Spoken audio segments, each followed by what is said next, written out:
It is Easter.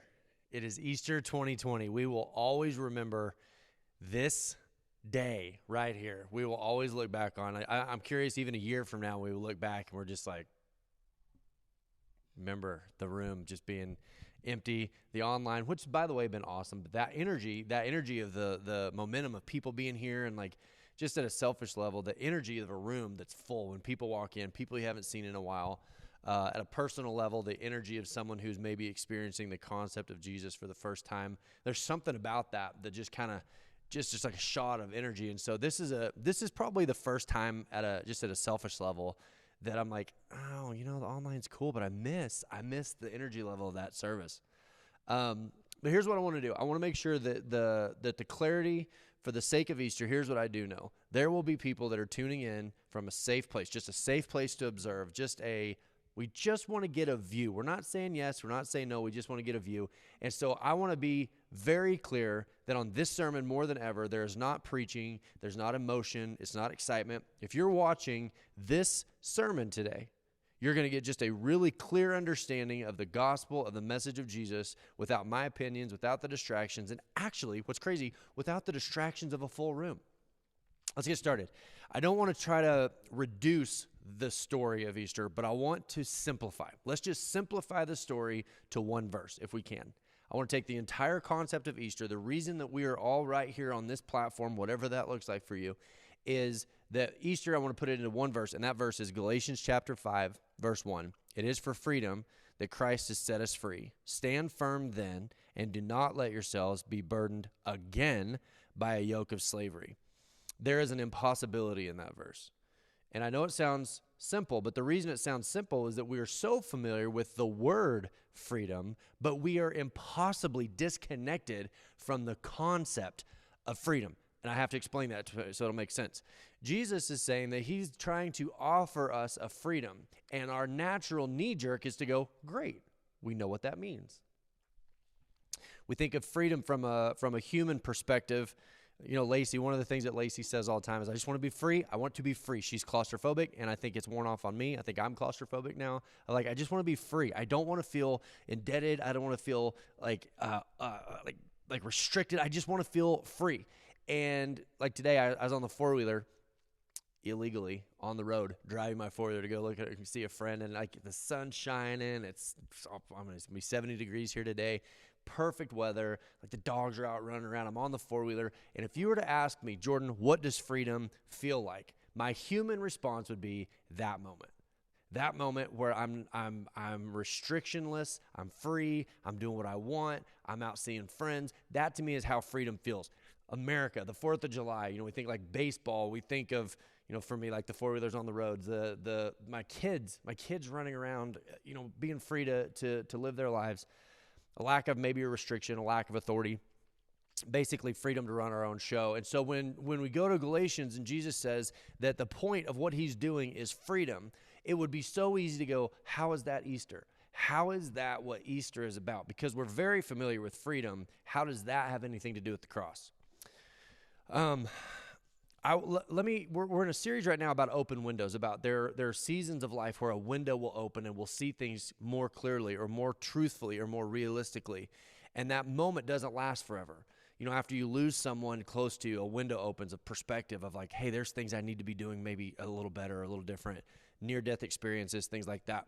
But the problem is that with human freedom, it opens a window, but to the wrong picture.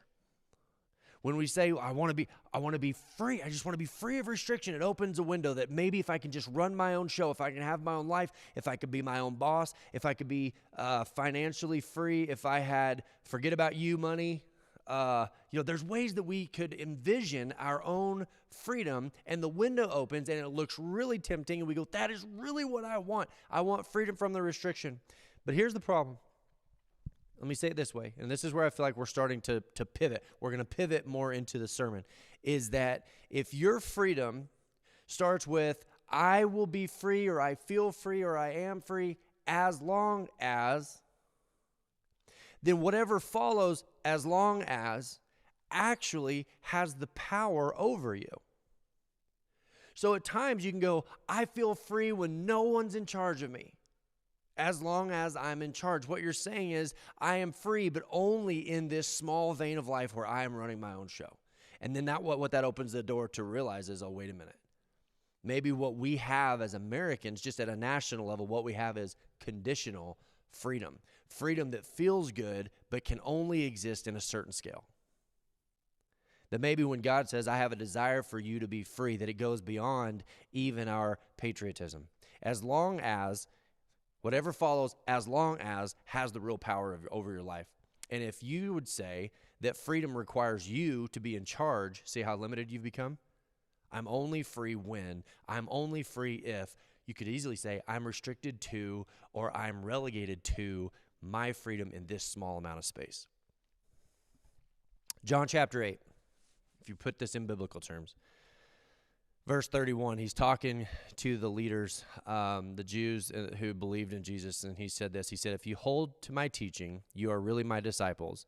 Then you will know the truth, and the truth will set you free. Jesus says it's going to be the truth that will open the door into freedom. And they said to him, we are Abraham's descendants, and we have never been slaves of anyone. How can you say that we shall be set free? Do you see exactly what's happening? Jesus is saying, I desire for you to be free. And they go, we already are. No problem. We're already free. We're the descendants of Abraham. How free are you? I'll tell you how free we are. We are bald eagles.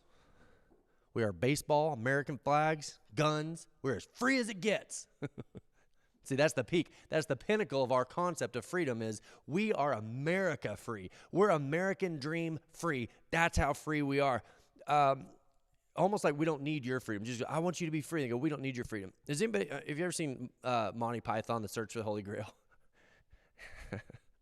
He goes, we're on a search for the Holy Grail, and we want to come in. And he goes, we already have one. And he goes, what? He goes, I told them we already had one. We don't need your grail. We have one.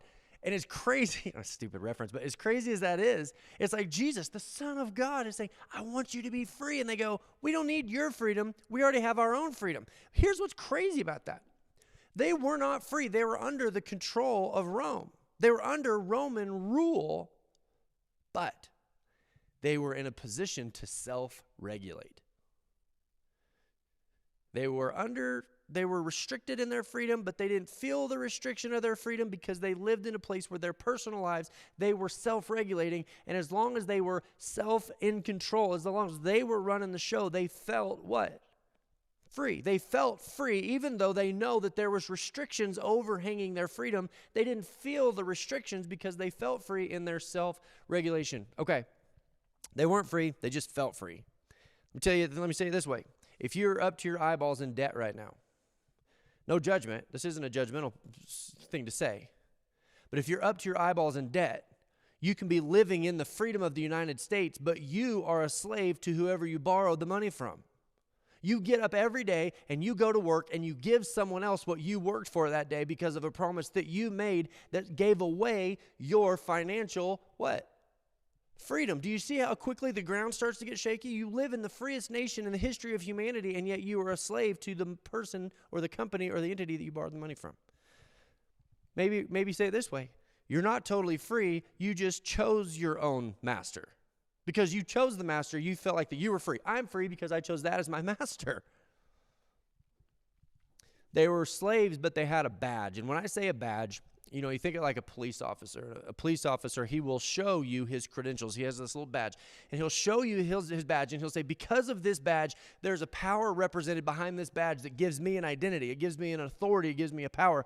And I think sometimes if we're not careful, Jesus says, I came to give you freedom. And we go, oh, see this little badge? This little badge says that I'm free.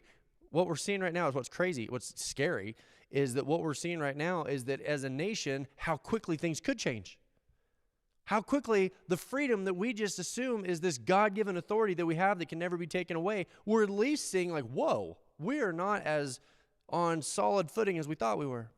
But we have this badge, this American flag freedom badge. And I love living in the U.S. This is not to diminish what the U.S. represents or what it stands for, but it's also not what God was intending when he said, I want you to be free. Imagine this. Imagine you live in a communist society. Imagine you are sharing Jesus with someone under a communist regime. Does your gospel work for them in that setting the same as it does for us in this setting? Because If your understanding of Jesus is not global, then it's not complete. The purpose of Jesus coming to the earth was not to make all of us Americans. Jesus was offering this. This is a big portion because he's telling them, he goes, I'm offering you freedom from, let's try to catch this. Let's try to make sure we catch this point. Jesus says, I'm offering you freedom from yourself. Because so many times that's our measure of freedom. I'm only free if I'm in control. And Jesus goes, I want to give you freedom from yourself. And they said, we prefer freedom for ourselves. We want a freedom that promotes self-reliance and self-independence. We want a freedom that pours into that. And Jesus goes, I want to give you a freedom that goes beyond it. Can I say it this way? They were slaves to their own definition of freedom. They were free. They were completely free within their own little parameters. But they were slaves to those parameters. They weren't free beyond the little understanding of what they thought freedom to mean. Verse 34, Jesus replied, very truly I tell you, everyone who sins is a slave to sin. Super important that we catch this. He says the sins, plural. Anybody who is sins, which is all of us, is a what? Slave to your sin, singular. He says you are a slave. I don't care how free your government says you are. You are a slave to your sin when you are in sins, plural. Now, a slave has no permanent place in the family, but a son belongs to it forever. So if the son sets you free, you will be free indeed. We will have to get back to that concept. It says when the son sets you free, you're free of your sin. Not free of your sins, because, I mean, if you know anybody that follows Jesus, the sin is a we try to work our way out of it. That's what sanctification is all about. He says it is through Jesus granting you freedom that you are now no longer a slave to your sin. I mean, my money is on that they didn't even hear that, because the minute he said freedom, they went, yeah, we got that. We already have one. If you're listening today, if you're listening on Easter, if you're listening in 2025, this will still be true, is that you are not free until you are free from your own self-gratification. And I know this is kind of a thought exercise, but so many people who think of themselves as being free are limited to their own self. I'm free as long as. I'm free so long as. I'm only free when. I'm only free if. And it just orbits around self. Sin nature, what Jesus is warning us is that a sin nature runs the show, but it hides itself as your own will. So it's a cell that you've chosen. I'm free. I chose this cell. This is the cell I wanted. I had a friend in rehab. I went and saw my friend in rehab. And one of the doctors said about him in that moment, he said, what addiction will do is it will take over. It'll start making all the decisions, and it takes the you, the most true identity you. It'll take you, and it puts you in a little box, and it puts you in the corner, and then you are no longer making the decisions, the addiction. You're operating as a slave to the addiction. And the addiction doesn't feel like addiction. It doesn't feel like slavery because it's a cell that you chose. You're in a box, but you think that's where you belong because that's where you chose in the beginning. And so what they're saying at rehab is you have to be careful that you don't choose your own cell and become a slave to the choices that you made. See, that's what we don't even consider. Like, I'm free to do what? Whatever I want. Well, what does that lead to? We just don't ask enough questions. We just stop short. I'm free, and we think that's enough. I'm free to what? I can go fishing if I want. I can drive down the road if I want. No. But then what? Well, then I make my own choices. And what happens if you make your own choices? Well, then I live my own life, and I live my own consequences. And if you suss this out, what you realize is that Jesus is giving us this red flashing light that says you don't understand. You are free, but in your freedom, you are choosing to become slaves again. What if our goal is to be more free than the American dream? What if Jesus says, I want you to be more free than the American dream? I want you to be so free that even if you lost your national standing, even if you moved to a place that was restrictive and you were no longer in charge, what if you had a freedom that could go beyond circumstances? And you go, what does this have to do with Easter? Everything. This is what Easter was. This is what Easter was about, is a freedom that could go beyond our circumstances, because when Jesus found us, our circumstances were very, very bad, and we got very, very numb, and we were just sort of surviving and getting through life, and Jesus goes, I'm offering you freedom, and in our dull, diminished state, we go, we don't think we need it. We think we have our own. Luke 23:39, we're going to go to the cross. And it's interesting because you see two people next to Jesus. And when I say two people, I don't just mean two individuals. I mean two completely opposite thought patterns. Yes, both criminals. Yes, being punished for their crimes. In a lot of ways very similar, but in a lot of ways very different. In a sense, it's almost an honor to think that you would be crucified next to the Son of God. I mean, it's an opportunity in a sense. I know that sounds kind of sadistic, but I just mean like there's only two people that can say they hung on a cross next to Jesus. The first one of the criminals, said this. He was hurling abuse at him and saying, "Are you not the Christ? Save yourself and us." What an interesting thought. Save me. Why? What if Jesus would have said that? What if Jesus would have said that to the first criminal? Save yourself and save us. What if Jesus would have gone, why? So I can be free. Why? So I can make my own choices. Why? So that I can run the show and run my life. Why? Because at the end of the day, the first criminal was convinced someday self would prevail.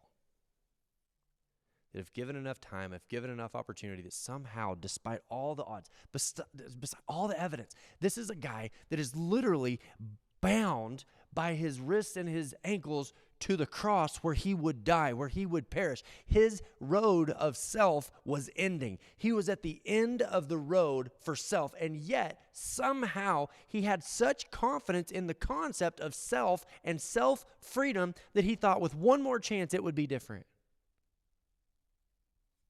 He said, Jesus, I'm interested in you only so much as if you can benefit this self-freedom that rules my life. Ooh, wait a minute. Now it's starting to feel like slavery, isn't it? Oh, he was a slave. He was a slave in his mind, and he was a slave in his spirit to this concept that I will figure this out. I'll do this. I will never, ever. I will never set down my own personal will. I will never set down my own personal sense of pride that I have to be in charge, even in the presence of God, even as my story is ending. He's going to save you and save me so that I can get back to what I really wanted.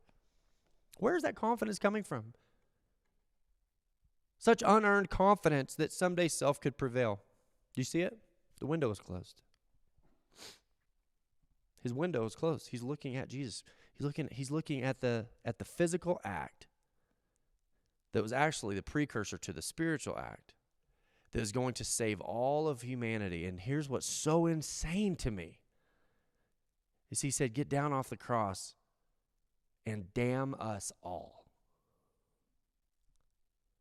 That if Jesus would have crawled down off the cross and rejected the crucifixion, this guy would have perished and we all would have perished with him. See, that's what self does. Self takes the whole universe and closes the window till all we can see is ourself. He didn't care if everybody perished. He just wanted another chance at himself. He knew he was going to die. We all know that we're going to die. We all know that someday this story ends, and we are so preoccupied with this concept of freedom for self, freedom to run our own lives, to make our own decisions, that as a human being, we're capable of looking at the Son of God, dying for our sins, and go, I'm not interested in that. Just give me more of me. I am limited. I am a slave to self. What that proves also, by the way, side note, is that you're not saved by proximity. This idea of like, I believe in God. He was looking at Jesus and wasn't saved. He was next to Jesus and wasn't saved. Remember last week, people were bumping into Jesus. It's not your proximity to Jesus that saves you. It's not knowing that Jesus exists. It's not knowing a pastor or being at a church. Your proximity to Jesus is not what saves you. I went to church as a kid. And? See what I mean? I added it to my collection. Your collection of what? Things that I gave myself. It's nothing but self. He's actually only saying what everybody else is saying. Maybe you're not on a cross. Maybe you're not being crucified. Maybe you're not at the end of your road of self. But if you are resistant to Jesus, what you're saying is the same thing, is that I will never, ever, ever surrender myself. I can never give myself. I'll never give myself. Why? Because I want to stay free. I want to be independent. I want to make my own choices. Men, I'm looking at the camera. Men, I'm talking to you because we're the worst about it. I have to be free. I have to run my own show. I'll never surrender myself because I need to be free. Help me with that or leave me alone. Verse 40, but the other answered, rebuking him, saying, do you even fear God, since you are under the same sentence of condemnation? And we indeed are suffering justly for what we are receiving. These two guys could not have been further apart in this moment. He's saying, I'm aware that my pursuit of self has left me with no more badge. I don't have a badge. See, the first guy's like, this is my badge. It's me. It's self. Give me what I want or get out of my way. I would rather die. I would rather die than give up my badge. And the other guy goes, this badge got me nothing. This badge got me nowhere. I'm being crucified for something that I did that I deserved. Indeed, we are suffering justly for what we are receiving. What we are receiving what we deserve for our deeds, but this man has done nothing wrong. He took off the badge and he goes, this has no authority. What happened? What happened? The window opened. See, by looking beyond self, when he looked beyond himself, he goes, I can't save myself. Freedom to run my own show, that's not freedom, that's bondage. If I have to be in control, then that's not freedom, that's captivity. And he takes off his badge. And when he takes off his badge, what does he see? The window opens, he sees Jesus, and he goes, that's the solution right there. A God that goes beyond self. Jesus, remember me when you come into your kingdom. And immediately, when we run out of self, what happens? We get desperate. See, that's the reason people don't want to give up self. You have to set down self. No, because if I set down self, I'll be desperate. But it's people who are desperate that look to Jesus. And Jesus goes, see, we're all desperate. We just don't all see it. We don't all see the windows are opened or closed. The people who are open to see Jesus realize how desperate they are, and then they turn to Jesus as a solution instead of as a restriction. Jesus as a solution instead of Jesus as a restriction. Truly I say to you today that you will be with me in paradise. Let me say this. There was room that day for two. There was room that day at the right and at the left of Jesus. There was room that day for two. What does that mean? Jesus' part was offered to both. Jesus was saying, whosoever. Jesus would have not turned away one thief and accepted the other. The offer was, there's room for two. There's room for you. There's room. And it came down to choice. One chose self. One chose Jesus. You can't. Here's the problem. This is the problem. This is what, when I say that Galatians chapter 5 is the encapsulation of Easter, let me say it this way, is that you cannot choose freedom for yourself. You can choose circumstances that make you feel free. You can choose self-regulation. You can make a lot of choices that make you feel better in the moment, but you cannot choose freedom because you are limited in your own humanity. You cannot choose to be anything else. You are limited in your you are limited to die. You are limited in your restrictions. You are limited. You are constantly limited. You cannot choose freedom. Godly freedom, not the kind of freedom that the Jews defended themselves with that says, I'm from America and I'm free and I'm in charge and I'm self-regulated. I'm not talking about that freedom. The freedom that God was offering cannot be chosen. It has to be issued. It has to be issued. It has to be given. The freedom has to be given to you by your master. And I know that as an American and as a male and as an independent kind of a person, I don't like the reminder that I'm constantly serving a master. Oh, I'm not. I'm a self-made man. Maybe in the moment you feel like you're running the show, but you are aware of your own limitations. Even if you're distracted by that, if you don't like thinking about it, you will not live forever. You will meet your master. Godly freedom is not earned or chosen. It is issued, and it can only be issued to you by a master, by the one that is in control of your life. The only freedom you can really have has to be given to you. Listen to this. Matthew chapter 6:24. No one can serve two masters. Either you will hate one and love the other, or you will be devoted to one and despise the other. You will either choose God as the ultimate authority in your life, or you will choose yourself. You cannot choose that. You and God will work it out as a team. See, when Jesus came, he didn't come to save you from the devil. Everybody thinks it was Jesus versus no, the devil already had you. He came to save you from you. Jesus came so that you had a choice, like the thieves on the cross, so that the choice would be present. Because if not for Jesus, the second thief had no option. If it wasn't for Jesus on the cross, the second thief would have had no option. They would have both been stuck in the same boat. One didn't want it, one did. But because of the presence of Jesus, the choice was offered to both, and only one chose it. See, the pursuit of self, it's the pursuit of self that leads to every form of bondage. Every single form of sin and bondage, it's a pursuit of self. I, me, this, I, and the window's closed. Why is the window closed? Because you don't have to look outside the window if you're just constantly looking at yourself. There's no window necessary. You're in there with yourself, and you're just trying to figure things out for yourself. Self will not give you freedom. Self can't give you freedom. You can't even pick yourself up, right? Like, you can't lift yourself up. You have to lean on something else. You can't pick yourself up. You can't give yourself freedom. You are too limited in your humanity to grant yourself freedom. Sin will never give you your freedom, because when you give yourself to sin, sin wants more and takes more. And you know this. It takes more and more and more and more. Can I read Galatians 5 again? It is for freedom that Christ has what? Set us free. See, when you surrender yourself to a Jesus that died for us, and we say, you make the decisions, you control my life. I don't want to be in control anymore. I don't like the results. Maybe I like the four-wheeler on the road moments, but I don't like that when I'm so self-absorbed, what it leads to, maybe over the course of weeks or months or years. Maybe you're years down this road of self-reliance, and you look up and you go, I don't like how isolated this has left me. It says when you surrender to Jesus, hey, it's you. The second thief on the cross, hey, I'm getting what I deserve. Jesus is not getting what he deserves. You did that for me, and you surrender. It says that he then grants us our freedom back. Our freedom is then issued to us by someone who has the authority to do so. Your freedom is given to you from a higher source than yourself. Do you see the difference? It is for freedom that we've been set free. Jesus goes, I set you free. Why? Why would Jesus set us free? Is it so that we can be over here, do this, or I'm going to set you free, but it's an indentured servant. I want you to do this, and I want you to do that. No. Jesus goes, I'm going to set you free. Why? So that you can live free. Free of your circumstances, free of yourself, free of the consequences of your humanity, free of all of that, and it's actually a freedom that continues.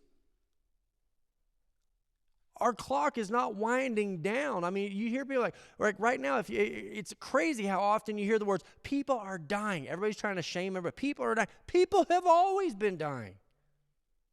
This is not news. It's just like sometimes we get reminded like, oh, that's right. Life is limited. Life on this side is very limited. It's very fragile. It is very valuable, but it has always been limited. Jesus says your clock in this freedom that I'm issuing you, your clock is not winding down. You got to make the best of the moment. You got to take advantage. You got to really see it through. You got to blah, blah, blah. How many times do you see people living in this panic? I only have a little bit of time. You only live once. No. You live forever. Your clock is not winding down. Your clock is winding up. And Jesus is saying, I'm giving you a freedom to relax, to have peace, to realize that sometimes your influence on somebody else is more important than your freedom for yourself. Like God has given you a freedom that goes beyond your nationalism. It's going beyond your race or your gender or your finances or whatever the case may be. It's a freedom that is not dependent on other people playing along.